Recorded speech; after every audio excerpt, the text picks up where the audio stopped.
이번에는 자와 같이 가지급금 인정이자 조정명세서하고 업무무관 차입금 등에 관련한 차입금이자 조정명세서라고 이름만 딱 긴 서식이 있어요. 그래서 그걸 그냥 간단하게 해서 업무무관 지급이자 송금불산입이라고 표현하는데, 우리 컴퓨터 K랩에 보면 서식 길게 적혀 있죠. 근데 뭐 그게 원래 정식 명칭이에요. 자, 그럼 이제 얘네들 취지를 가지고 먼저 설명을 드릴게요.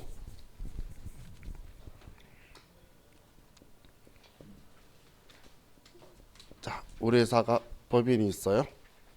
그러면 우리 회사가 금융기관한테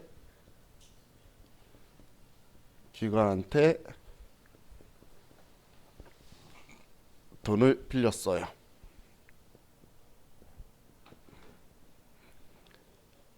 그럼 A은행한테 예를 들어 1억을 빌려서 차입을 해서 이자율을 10%를 주고 있고, 또 B은행한테 우리가 돈을 차입을 해서 얘도 1억을 빌려서 이자를 20%를 주고 있다라고 볼게요. 자, 그럼 우리 뭐 회사가 제가 이자를 그냥 숫자 쉽게 쓰려고 높이 적은 거지, 뭐 기업이 돈이 필요하면 당연히 금전을 차입 외부 타인 자본을 가져와서 사업을 하는 거예요. 뭐 이걸 잘못됐다고 말할 필요는 전혀 없는 거예요. 오히려 거꾸로 잘하고 있는 거예요. 그죠? 그런데 자, 우리 회사에 예를 들어 대표이사가 있어요. 자, 그럼 이 대표이사가 우리 회사로부터 돈을 빌려가요. 자, 돈 필요하면 빌려갈 수도 있지. 여러분 안 그럴 것 같아? 여러분 회사면 여러분 이름으로 돈 빌리는 것보다 내 회사 법인 이름으로 돈 빌려가지고 그게 이자가 더 싸면 그거 쓸 거잖아, 그죠? 그렇기 때문에 제 합리화예요. 그렇게 많이 해요. 그러면 하면 안 되는 거예요. 자, 그럼 자, 우리 대표이사가 이제 우리 회사로부터 어느 정도의 금액을 예를 들어 1억을 빌려간 거예요. 그럼 우리 대표이사가 돈 가져가는 건 우리 기업의 법인의 업무하고는 관련 없죠. 그래서 빌려준 거를 이자 준 걸로 빌려준 걸로 생각할 거예요. 그러면 우리가 그 회계 때나 세무이급 때는 가지급금이라는 표현을 어림잡아 대략적으로 지급하는 돈이라는 성격으로 가지급금을 썼는데, 근데 우리 법인세법에서는 가지급금이라는 표현은 대여금의 성격이에요. 그렇기 때문에 우리 회사와의 기업과의 특수관계자에게 빌려준 대여금 성격이기 때문에 그 개정 과목을 회계 기준에서 좀 안 쓰도록 거의 막아서 이제 그걸 전도금 만들고 막 그렇게 밀려 나가는 거예요. 그럼 이 대여금의 성격이 가지급금이라고 보시면 돼요. 그럼 업무무관 가지급금을 가져갔는데, 자, 이렇게 빌려갔어요. 그러면 대표이사가 우리 회사한테 이자를 줄까요? 이자 지급을 할까요? 당연히 안 하겠죠, 일반적으로. 저도 그런 기억이 전혀 없어요. 그럼 원금이라도 잘 챙겨주면 사실 잘한 거지. 그것도 안 주려고 별의별 방법을 다 생각해야겠죠. 그럼 지금 이런 경우들이 발생한 걸 가지고 지금 이제 우리가 보려고 하는 거예요. 그럼 얘가 대표이사든 아니면 특수관계이사든 우리 회사와의 특수관계자에 대한 부분이 있는데, 자, 우리는 우리 기업가의 특수관계자하고는 부당행위 계산 부인 규정이라는 게 있어요. 그럼 부당행위 계산 부인 규정이라는 건 우리 기업가의 특수관계자는 부당하게 조세를 감소시키기 위한 방법으로 악의적으로 했다라고 생각해서 뭔가를 싸게 사든 비싸게 사든 다 안 믿을 거예요. 그리고 모든 거 다 내놔라고 할 건데, 그럼 지금 먼저 생각하는 게 이 규정에 의해서 생각하는 게, 자, 우리 회사가 대표이사한테 돈을 빌려주지 않았다라면 이 이자를 우리가 돈 빌려와서 내고 있을 필요가 없겠죠. 그죠? 그러면 얘네들 이자의 평균을 내보는 거예요.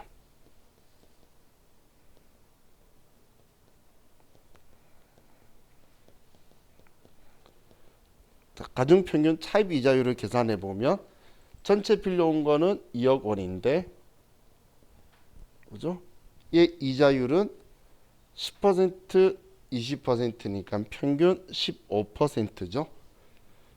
이거 사실 날짜가 올해 이전부터 빌려온 거 아니면 날짜 계산이 힘들죠. 그래서 족수 쓰는 게 편한 거예요. 며칠간 빌려온 거는 몇 퍼센트의 며칠간 빌려온 날짜 곱하고 몇 퍼센트의 이 날짜 곱하고 전부 다 해서 365 하면 일평균 이자가 나오거든. 그래서 족수 쓰는 게 편한 거예요, 사실. 자, 그럼 15%라는 평균 이자가 있죠. 그러면 이 15%라는 평균 이자만큼 얘 받아야 된다는 거예요. 이자를. 그럼 1억에 대한 15%면 1,500만 원만큼 이자 있죠. 그 이자만큼 우리 회사한테 넌 이만큼 이자 받은 거다라고 이자 수익으로 가산 조정시켜 버릴 거예요. 그럼 누군가한테 돈 빌려줬으면 우리 회사는 당연히 이자를 받아야 되는 게 정상인 거죠. 그러면 이 평균 이자만큼 너는 이자를 받는다고 할 거예요. 그럼 얘를 우리는 입금산이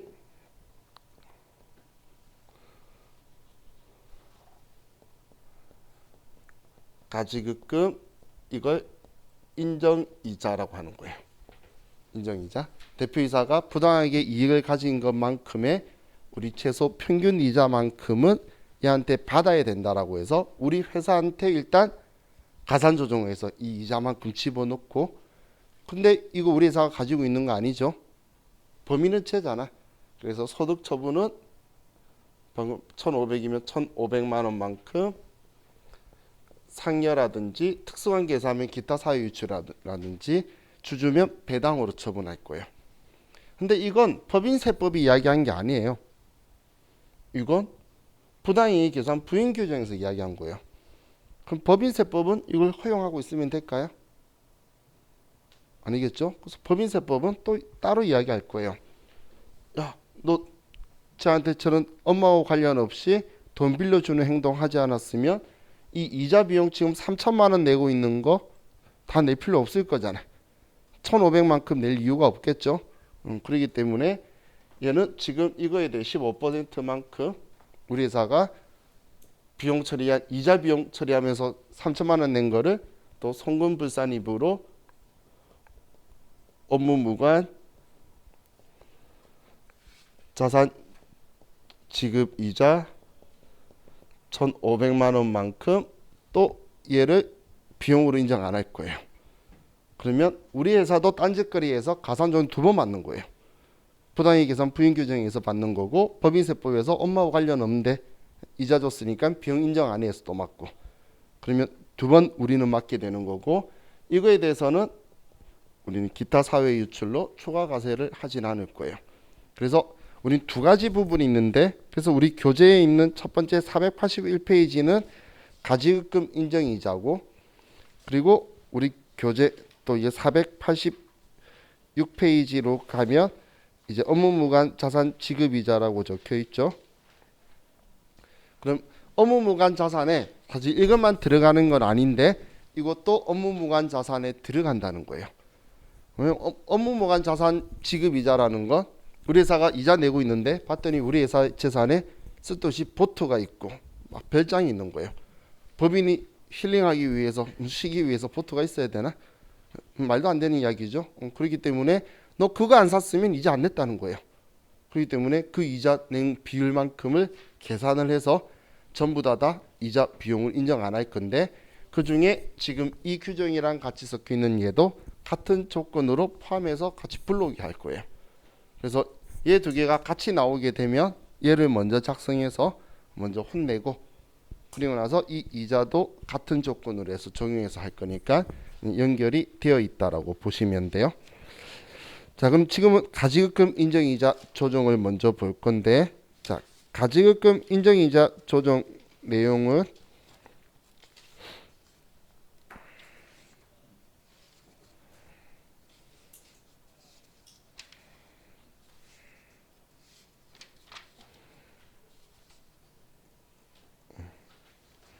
자, 내용이 많은 건 아니고 168페이지만 한번 가보시면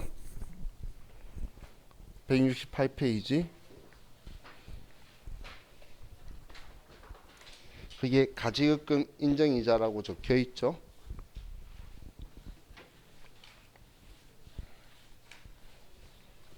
근데 그 앞 페이지를 펴보세요. 앞 페이지에 보면 그 챕터가 부당이익 계산 부인규정 챕터죠. 그래서 그거에 의해서 하는 거다라고 생각을 하시라는 거예요.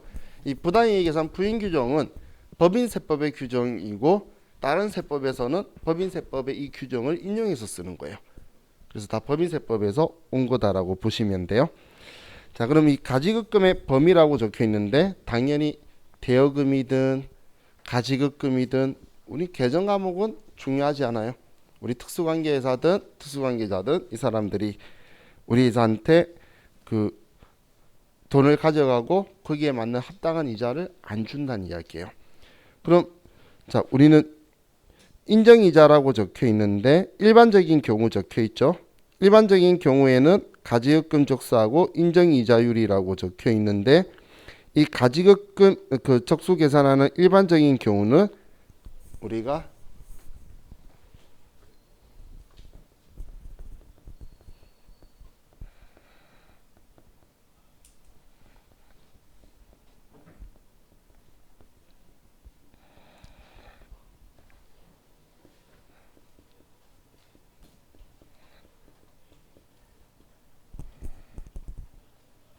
인정이자율 적용은 원칙은 가중평균 차입이자율을 사용을 해요. 원칙은 가중평균 차입이자율 계산하기 위해서 이제 우리가 이거에 대한 또 정보를 입력을 값을 줄 거예요. 근데 이 가중평균 차입이자율 계산할 때도 또 거꾸로 우리 회사가 특수관계 회사한테 돈을 빌려와서 쓰고 있을 수도 있겠죠. 그럼 그 이자율 믿을 수 있나요? 없죠. 그런 거 뺄 거예요. 정상적으로 우리가 일반적으로 인정할 수 있는 이자율 있죠. 우리 회사가 돈 빌려와서 얼마 이자 주고 있는지 그 평균 이자율만큼 받아라는 거예요. 틀린 말 아니죠. 그래서 이 이자율을 쓰는데 예외가 가중평균 차입 이자율을 좀 줄여 쓸게요. 차입 이자율 적용이 불가할 때에 하는 게 원래 예외인 게 원칙이에요. 이때 뭐를 하냐면 당좌 대출 이자율을 써요.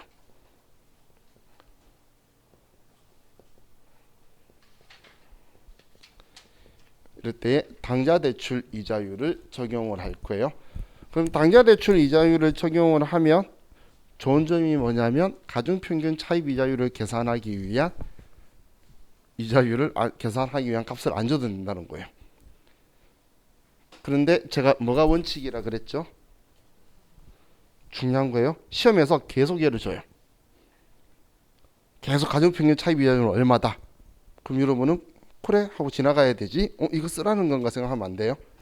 얘를 적용하라고 말하기 전까지는 적용하면 안 돼요. 무조건. 이게 원칙이에요. 심지어는 중소기업은 특례가 있어요. 얘하고 얘 중에서 낮은 걸 적용할 수 있어요. 그것마저도 하지 말라고 밑에 기타 사항에 적어놔요. 세부담 최소 전제조건 하지 말라고.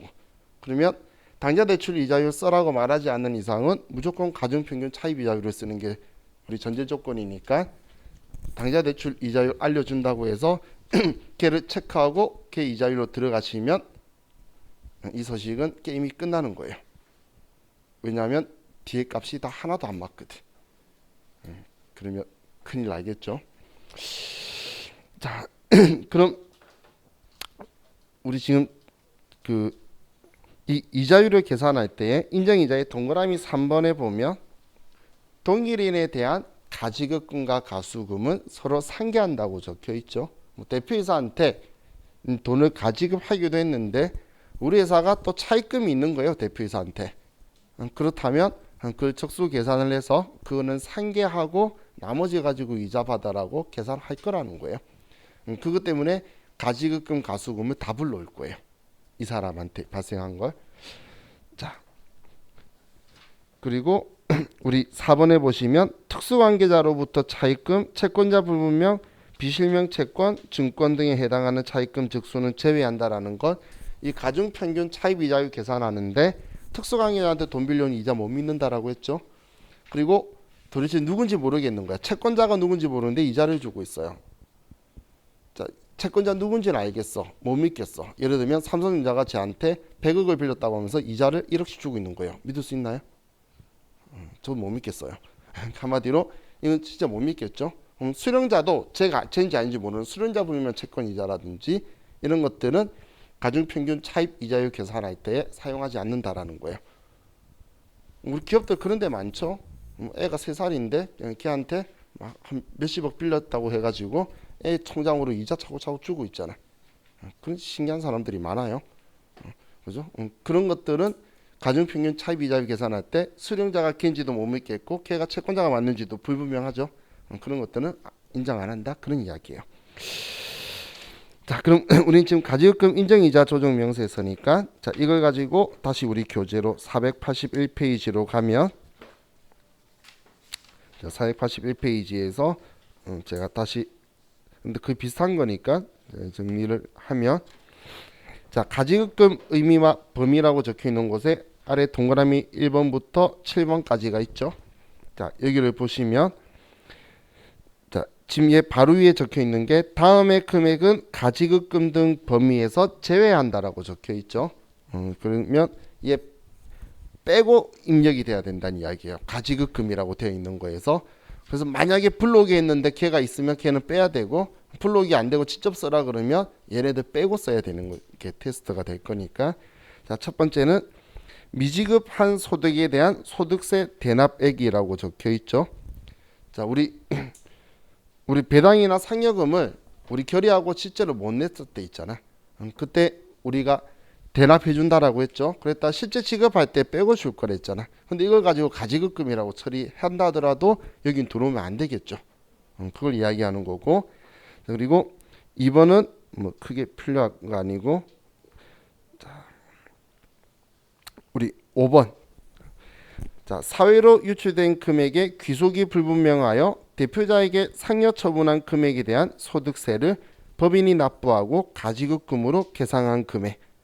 자, 그럼 지금 얘가 제가 상여 처분할 때에 그 귀속자 불분명 때문에 대표자 상여다라고 표현했던 것들 있죠. 거기에 대한 소득세를 대납할 때에 가지급금이라고 처리할 거예요.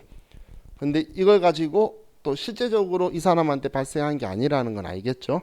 그럼 이걸 이 사람의 인정이자 계산하는 데에는 들어오는 게 아니다라는 이야기예요. 그리고 사용인에 대한 월정액 급여안의 일시적 가불금. 우리 직원들도 특수관계자예요. 우리 회사에 지금 우리 LH 특수관계자들이 이상한 짓 많이 했죠. 그건 다 특수관계자들이에요. 그래서 직원들한테 하는데 월정액 급여 안에서 준 거는 가지급금이라고 보긴 그렇죠. 정말 그냥 일반적인 가불금이고 그 정도는 허용할 수 있다는 거고. 다음 사용인에 대한 경조사비 대여액, 학자금 대여액인데 사용인 자녀까지 포함해서 학자금 대여해 주는 거는 업무무관 가지급금을 안 볼 거예요. 얘네들 적혀 있으면 걔들 불러오면 안 된다는 이야기예요. 얘네들은 그럼 써야 되면 쓰면 안 된다는 거예요. 자, 그럼 가지급금 인정이자 계산이 적혀 있는데 원칙이 가중평균 차입이자율 쓰는 거라 그랬죠. 그럼 이걸 계산하기 위해서 자, 아래 당구장 표시에 깨알 같은 글씨가 있는데 이 깨알 같은 글씨에 보면 차입금 잔액은 자금 대여 시점 현재 잔액으로 특수관계자로부터 차입금 자, 이 줄 거 두세요. 특수관계자로부터 차입금, 채권자 불분명 사채이자, 매입자 불분명 채권 등 증권이자는 제외한다라고 적혀 있죠.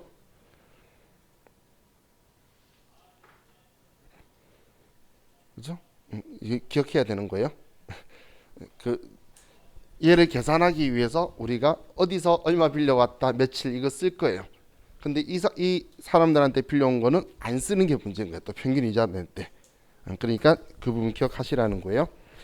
다음 또한 대여한 법인의 가중평균 차입 이자율과 대여금리가 대여 시점 현재 자금을 차입한 법인의 가중평균 차입 이자율보다 높은 경우에는 가중평균 차입 이자율이 없는 것으로 한다. 이게 뭔 소리예요? 우리 평균 낸 것보다 대표이사하고 약정을 해서 이자를 받고 있었던 거예요. 그렇게 하는 것도 있겠죠. 그럼 받고 있는데 봤더니 그 이자가 가중평균 이자보다 높으면 그냥 없었던 걸 알겠다. 그 이야기인 거예요. 낮게 주는 게 문제인 거지 많이 주는 건 아무 말 안 할 거예요. 지금 그 이야기가 이 이야기예요.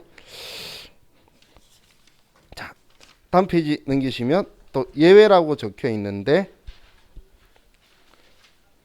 자, 예외가 당좌 대출 이자율, 지금 위에 가중평균 차입 이자율을 적용하기 힘들 때 우리는 당좌 대출 이자율을 적용할 거라 그랬죠. 근데 이 당좌 대출 이자율은 우리가 한번 사용을 하면 마음대로 왔다 갔다가 아니고 그럼 그에 포함해서 3년간 우리는 당좌 대출 이자율을 계속 써야 돼요. 당좌 대출 이자율이 지금 올해 몇 퍼센트지? 작년 4점 몇 퍼센트예요. 근데 만약에 우리 회사가 고리 사채업자한테 빌려와서 10몇 퍼센트짜리 하면 당좌 대출 이자율이 유리할 수 있겠죠. 하지만 또 1금융권이라 그러면 당좌 대출 이자율보다는 1금융권이 더 나을 거예요. 그래서 그거는 기업의 상황에 따라서 차이가 발생할 수 있다라는 거예요.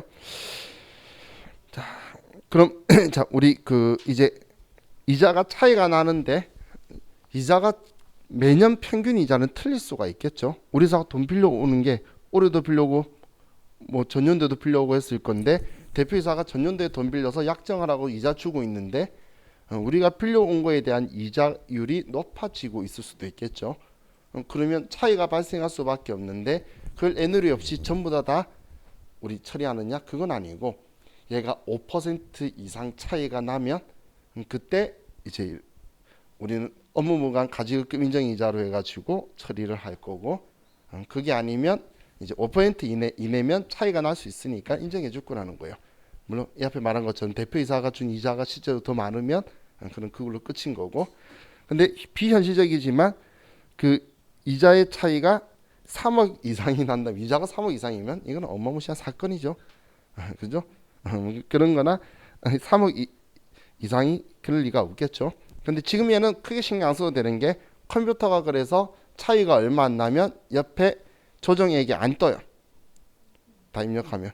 차이가 나 때만 뜨고 뭐 이자를 많이 받아도 안 뜰 거니까. 근데 여기에서 많은 사람들이 물어보고 문제 내는 사람이 실수하는 게 있는데, 이 이자가 대표이사가 줬다 안 줬다가 중요한 게 아니고 약정하고 줘야 돼요. 그럼 대표이사가 올해는 괜찮아 하고 이자 안 주고, 올해는 나 걸리면 안 돼 하고 이자 주고, 그럼 줬을 때는 인정해 주겠다, 그런 게 아니라는 거예요. 약정하고 실제 이자 지급한 것만 인정하는 거예요. 근데 이제 문제에서 약정하고 줬다고 말하는 건 어쩌다 한 번씩 일어나고, 그냥 실제 줬다고 말하면 이제 약정한 거 어떻게 하냐라고 이제 질문하시는 분이 있는데, 그거는 시험에 이의제기 신청가 돼야 되는 거예요. 걔네들이 이제 그 전제 조건으로 그렇게 말을 하는데, 실질적으로는 이제 약정하고 그대로 이자를 주고 있다는 전제로 그 사람들이 쓰는 것 같아요. 그런 거지. 그냥 어쩌다 한번 약정 안 했는데 틱 주는 거는 인정 안 한다 이야기예요. 근데 그런 것도 나오거든. 약정이 없는데 어쩌다 준 거 인정 안 하는 거 나오는데, 그냥 주고 있다고, 얼마 주고 있다는 식으로 적혀 있으면 약정이 된 걸로 전제하고 우리가 바라봐야 될 것 같아요. 자, 아래 우리 특수관계자의 범위는 관심 있으신 분들이 보시면 돼요. 자, 이제 우리 쉬었다가 이제 가지급금 인정이자 조정명세서 메뉴들 보도록 할게요. 쉬었다 합시다.